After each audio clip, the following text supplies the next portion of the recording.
Merci d'ouvrir avec moi la porte de l'univers des chroniques de voix d'une muse debout. L'oiseau qui donne la parole aux saisons de vie pas toujours comprises.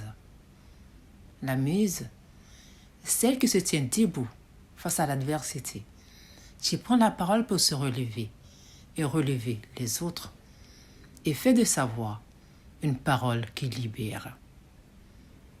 Et pour commencer, je vous pose cette question. Et si, pour sortir d'une situation de détresse, nous devions accepter de sortir de notre zone de confort et d'aller vers les autres? Aujourd'hui, nous ouvrons cette série avec une saison que nous connaissons peut-être plus que nous ne le pensons, la saison de la paralysie. On nous dit souvent, seul, on va plus vite. Ensemble, on va plus loin. Une belle maxime pour nous rappeler que nous n'avons pas toujours besoin de tout faire seul. Mais combien d'entre nous se sentent freinés par l'idée même de s'exposer aux autres? Par peur d'être jugés, par peur d'être rejetés, par peur d'être déçus. Ou simplement parce qu'après certaines expériences, nous avons appris à ne compter que sur nous-mêmes. Et pourtant, il existe des saisons où vouloir tout porter seul peut finir par nous empêcher d'évoluer. Et pour avoir accès à certains espaces, il nous faut parfois d'autres mains capables de nous aider à franchir les obstacles. Les Saintes Écritures parlent d'un paralytique que l'on porta jusqu'à celui qui pouvait lui apporter une solution. Alors, levons la tête pour regarder autrement la saison de la paralysie. Une histoire qui peut faire écho dans les moments d'impasse de notre vie. Quand nous entendons le mot paralysie, nous imaginons des membres invalides, un homme ou une femme qui regarde désespérément les autres en mouvement. Mais la paralysie, elle peut être morale. Nous voulons avancer, mais notre mental, ayant acquis ses habitudes, y résiste.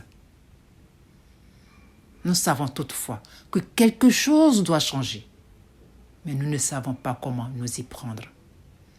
Nous avons peut-être même identifié ce que nous ne voulons plus, mais le manque de soutien moral et de ressources financières peut sembler un frein pour passer à l'action et entreprendre un nouveau départ. Nous pouvons être debout en apparence, mais intérieurement, cette impuissance nous ravage de jour en jour. On se demande alors, que suis-je prêt à faire pour remettre ma vie en mouvement? Et si on se met à l'œuvre en suivant la même voie que tout le monde? Dès lors que l'on se retrouve face à l'obstacle, c'est là que l'on commence à réfléchir. Puis, une nouvelle stratégie peut effleurer notre esprit. Mais son caractère inhabituel peut aussi nous freiner. Et pourtant, c'est parfois elle qui peut faire la différence. Et parmi les stratégies possibles, il essaie de sortir de son isolement et de chercher à s'ouvrir aux autres. C'est parfois le premier pas à franchir. On découvre ainsi de nouveaux horizons à travers les échanges. Le contact avec les autres nous amène à nous libérer de nos complexes. Nous prenons conscience de notre potentiel, qui comprend aussi notre imagination. Cet homme paralysé ne pouvait pas accéder au lieu où se trouvait celui en qui il espérait trouver la guérison. Le passage étant bloqué, le paralytique et ceux qui le portaient auraient pu abandonner. Mais ils firent preuve de persévérance.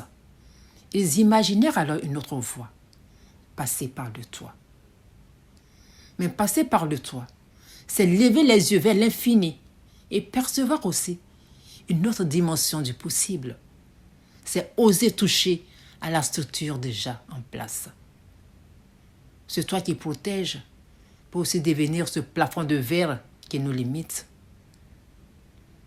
Pour sortir de cette paralysie, il faut parfois accepter d'ébranler nos anciennes certitudes et de fissurer les cadres rigides imposés par nos habitudes ou par la société.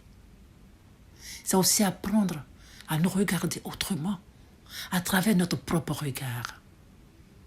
Ainsi, dans l'attitude des porteurs et du paralytique, nous pouvons lire leur prise de risque et leur détermination à ne pas se laisser arrêter par les moqueries, les critiques ou les paroles de découragement. Mais l'esprit fixé sur leur but, ils atteignirent leur objectif. Car ce n'est pas parce que notre chemin paraît inhabituel aux autres qu'il est nécessairement mauvais. Nous pouvons, en imaginant la scène, nous demander comment est-ce possible? Toute nouvelle expérience comporte une part d'incertitude. Mais accepter de prendre le risque d'expérimenter l'inconnu en mettant une stratégie en place peut nous ouvrir à de nouvelles possibilités. Être accompagné n'est pas devenir dépendant. Certaines personnes peuvent nous aider à ouvrir une porte, d'autres nous montrer un chemin que nous ne voyions pas. Cependant, certains, usant de leur statut pour intimider les autres, chercheront à les utiliser pour atteindre leurs propres objectifs, profitant de leur vulnérabilité. Mais être un vrai soutien demande une immense noblesse. C'est de savoir prêter ses épaules sans chercher à posséder l'autre, sans prétention ni désir de contrôle. C'est précisément cela qui transforme un simple coupe de main en acte de libération. C'est pourquoi sortir vers les autres demande aussi de la prudence. Cependant, il ne faut pas non plus se laisser paralyser par ces risques et retourner dans l'isolement à la moindre difficulté ou au premier échec. Il s'agit d'apprendre à avancer sans abandonner la responsabilité de notre vie, tout en sachant compter sur les autres. Car dans la saison de paralysie, un blocage nous invite à lever les yeux vers d'autres possibilités pour prendre une décision, élaborer une stratégie, explorer d'autres voies, acquérir une compétence, prendre un risque mesuré. Et vous? Qu'est-ce qui vous maintient sur place aujourd'hui? Et surtout, quelle première démarche pourriez-vous entreprendre pour remettre votre vie en mouvement? Et lorsqu'enfin nous nous remettons sur pied, nous ne devons pas laisser cette épreuve derrière nous comme un simple mauvais souvenir. Nos saisons de paralysie, une fois traversées, deviennent un témoignage vivant qui peut éclairer et fortifier ceux qui, à leur tour, cherchent encore leur chemin.